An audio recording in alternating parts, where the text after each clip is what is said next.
If you grew up before the internet had a face, before every scraped knee got a hashtag, before your parents could track your location like a delivery driver, you already know what I'm about to say is true. You weren't raised. You were released. And somehow, that made you the most stable, most capable, most quietly powerful generation alive right now. In this video, we're going deep into the psychology of Gen X. Not the birth years, not the marketing label, but the actual mindset. The one shaped by being forgotten, ignored, and left alone with a bike and a vague instruction to be back by dark.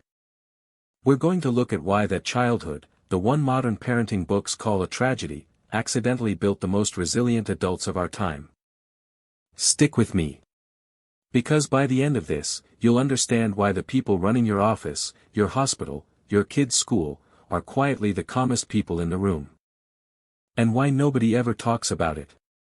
Let's start with the rule. Just one rule. Be home when the streetlights come on. That was it. That was the entire parenting strategy for an entire generation. No check-ins. No tracking app. No text me when you get there. No way for anyone to know exactly where you were at any given moment. You left in the morning and you became, functionally, a missing person until sundown. And nobody panicked, because that was simply how childhood worked. Because that wasn't neglect to them. That was just Tuesday. Think about what that actually demands from a kid. You had to read the sky. You had to feel the temperature drop and know, without a clock, that it was time to start heading home. You had to know your own neighborhood the way a soldier knows terrain, every street and shortcut memorized through repetition, not instruction.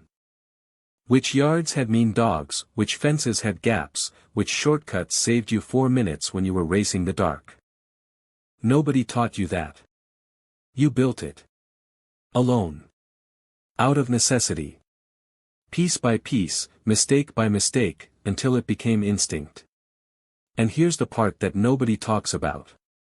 That necessity is exactly what builds a nervous system that doesn't panic under pressure. Psychologists call it self-efficacy. The deep, bone-level belief that you can handle things, because you've already handled things, over and over, with nobody coming to bail you out.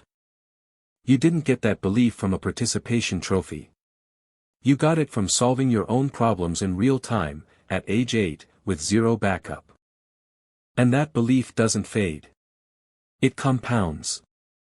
Every small problem you solved alone as a kid became evidence, stored somewhere in your nervous system, that you could handle the next one too. Now let's talk about boredom. Because this is where it gets interesting.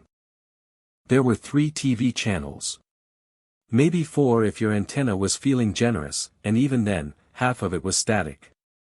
No streaming, no second screen, no algorithm feeding you something new every 8 seconds to keep your attention from wandering.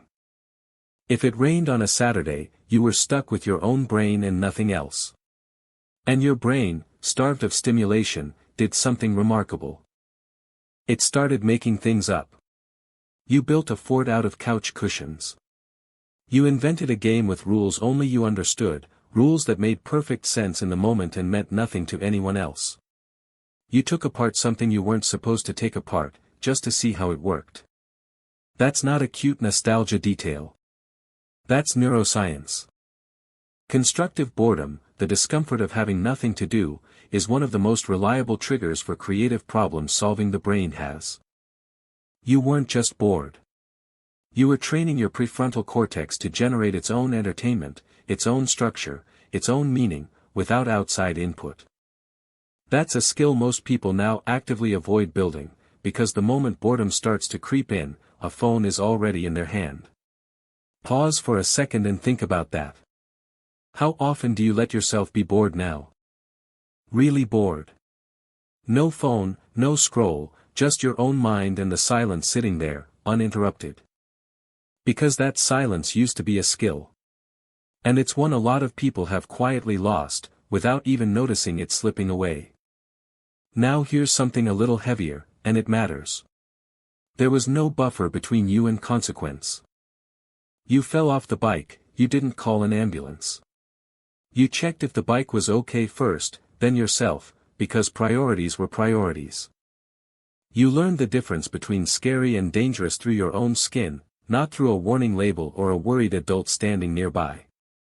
It also meant you got comfortable with risk in a way that's hard to manufacture later in life, once the stakes start to feel real. And because of that, your nervous system calibrated something most people never get the chance to calibrate. An accurate sense of real threat versus uncomfortable feeling. By the time you were a teenager, that calibration had already become second nature, even if nobody ever called it that out loud. That's why, as an adult, when the email is passive-aggressive or the meeting gets tense, something in you doesn't spiral. You've already survived actual physical pain. A tense Slack message just doesn't register the same way. Not because you don't feel things, but because you learn early that pain is temporary, and that you're more durable than you think. That's not coldness. That's calibration. There's a difference, and it matters more than people realize. It's also why you tend to be the calm one in a crisis. Not because you don't care, but because your body learned long ago what an actual emergency feels like, and most modern stressors simply don't meet that bar. Here's the part I want you to really sit with. A lot of people who grew up this way carry quiet guilt about it. They hear modern parenting language, about validation, about emotional safety, about constant presence, and they start to wonder if their own childhood was somehow wrong. If being left alone that much, that often, was a kind of harm nobody ever named, and they're only now starting to question it. And look, for some people, it genuinely was. Neglect is real, and not every unsupervised childhood was a gift.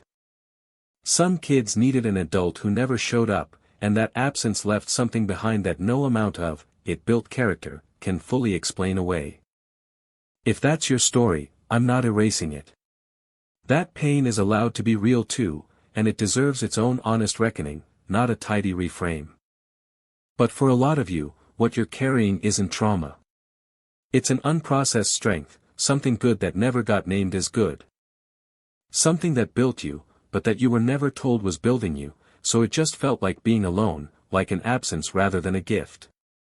And there's a difference between being alone and being abandoned. One breaks something. The other, given enough safety underneath it, builds something. That's the part worth giving yourself credit for, even now, decades later. Most people now spend their whole lives trying to avoid feeling that kind of discomfort at all, let alone learning anything useful from it. So what does this actually mean for you, watching this right now? It means the thing you might quietly judge yourself for, being too independent, too slow to ask for help, too uncomfortable sitting still and doing nothing productive, might not be a flaw. It might be the residue of a childhood that handed you tools most people never get. Patience, self-trust, the ability to sit in discomfort without needing to fix it instantly. Those aren't small things. In a world built around urgency, they're rare enough to be almost a competitive advantage. The world right now runs on urgency. Instant replies. Instant validation. Instant everything, all designed to make waiting feel unbearable. It's the difference between a wound and a scar, one still hurts when you touch it, the other just reminds you that you survived something. And the people who can sit with delay, with boredom, with not knowing, they're not behind. They never were. They're just running on a different, older operating system. One built for a slower world that, it turns out, built better nervous systems. You don't need to perform your resilience. You don't need to prove you're fine, or narrate your own strength out loud for anyone to believe it. You just are, mostly, because you already did the hard part decades ago, without anyone watching, without anyone keeping score.